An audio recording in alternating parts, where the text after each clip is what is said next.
So once you're at your wheel, you're gonna want your water and your sponge sitting on the end, and then you'll have your two tools available within easy reach at the top.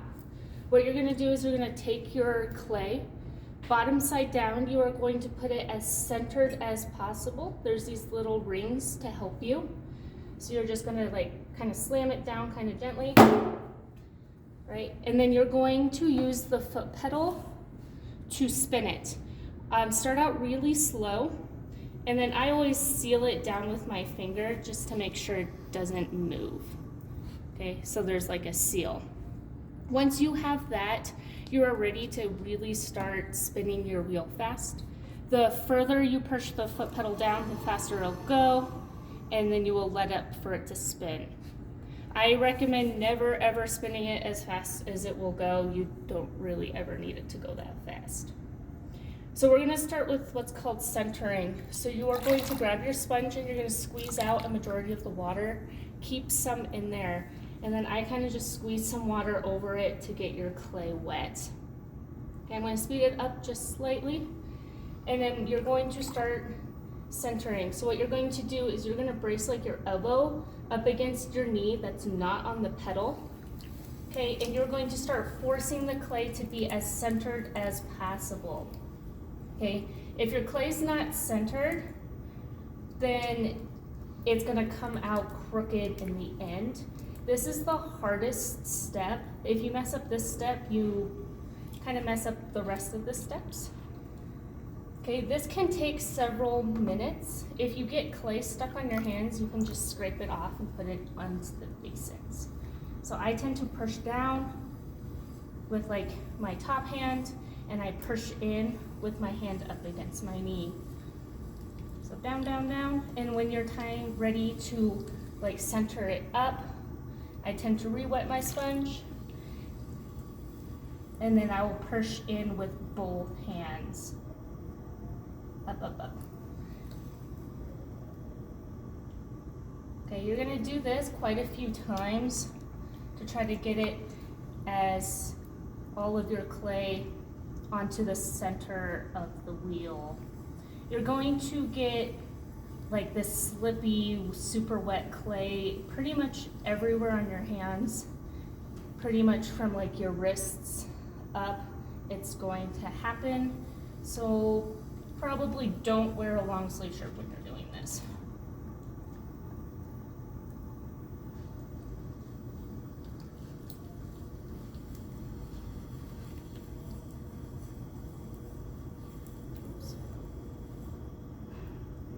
Okay, once you think it's good, you're going to set your clay how you want it to start. If you're making a vase, you might keep it taller. If you're making a bowl, you might keep it shorter.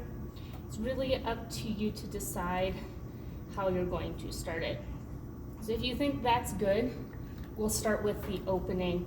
I tend to scrape my hands off on the side of the bowl, and we'll start with opening. So again, I put a little bit of water right on the center. You'll brace your hand again on this side. This hand pretty much stays here for everything.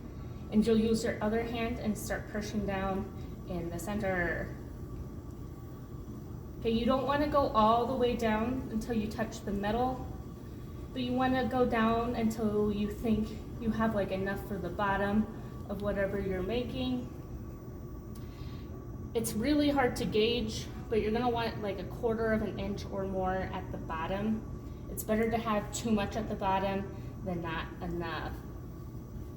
Okay, so we are straight down right now.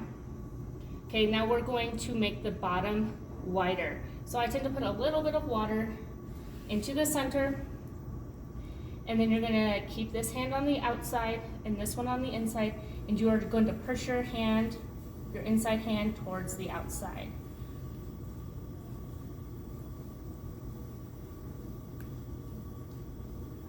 And you're gonna slowly make it wider.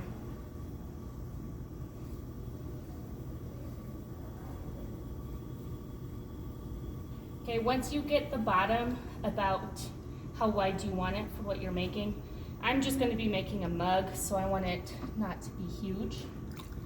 I'll take the sponge and I'll dry out the middle just to make sure it's what I want it to look like.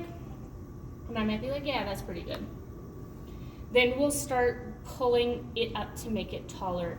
This is probably the hardest part to do after centering, because if you're not centered right, then on this step you'll immediately be able to tell, hey, something's wrong. So you're gonna keep this sponge in your hand, and this hand's gonna now go onto the inside. Okay, and you're gonna start at the bottom. I tend to pull with my thumb. So you're gonna start at the very bottom. Okay, and then you're gonna slowly start moving your hand up with your other hand bracing on the inside. This is going to start making it taller. Okay, once you get to the top, you can check out what you've done. Be like, I think I need to pull it again. So I re-wet my sponge, go back to the bottom, and then you do the exact same action again. I have a lot of clay at the top, so I'm focusing a little bit more on the top than I did the first time.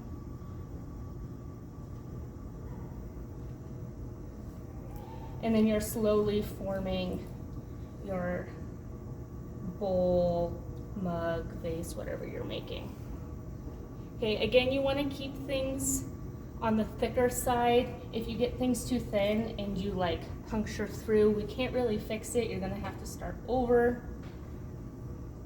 Okay, then I'm gonna take a closer look at the bottom. I might pull again just to make sure everything's consistent in the way that I want it. Okay, this is a pretty good size for me for like a mug, because I sometimes eat soup or cereal out of big mugs. If you want a bowl, you're going to put your inside hand and kind of start pulling it outward. That's going to widen it. If you want a vase, you might like grip it and slowly push it in until it starts to like compress in more, so then you can pull it up again. So your last step is I usually stop the wheel, I check it, I'm like, that's pretty good.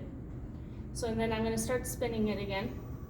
And I'm gonna take this triangle tool and I'm going to scrape the clay off from around the bottom, because you get like a little pile of clay on the sides that we don't really want on our final piece.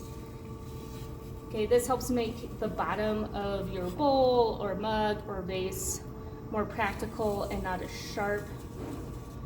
Some people will use this tool for this step as well to really get the nice details, or they'll use the other side to round it a little bit more. It's really up to you what you decide. All right, then I'll stop it again. Some of this slippy stuff, once it dries out a little bit more, it won't affect your piece. Okay, now we gotta pull it off. If you just sit here and you're like, yank, you're probably gonna mess up your perfect roundness. So what I recommend is you take your sponge and you put water on one side. Then you'll get up and find this wire tool. There's only one for you all to share. And you are going to slide it from the water underneath. You're gonna like use your fingers to push it up against the metal. And you're gonna go about halfway through. And then you're very gently going to start the wheel so it spins. Okay, once it goes around a few times, the clay is no longer connected to the metal. And then you should just be able to like slide it off. All right, and then you will go store it on a shelf in a plastic bag. And you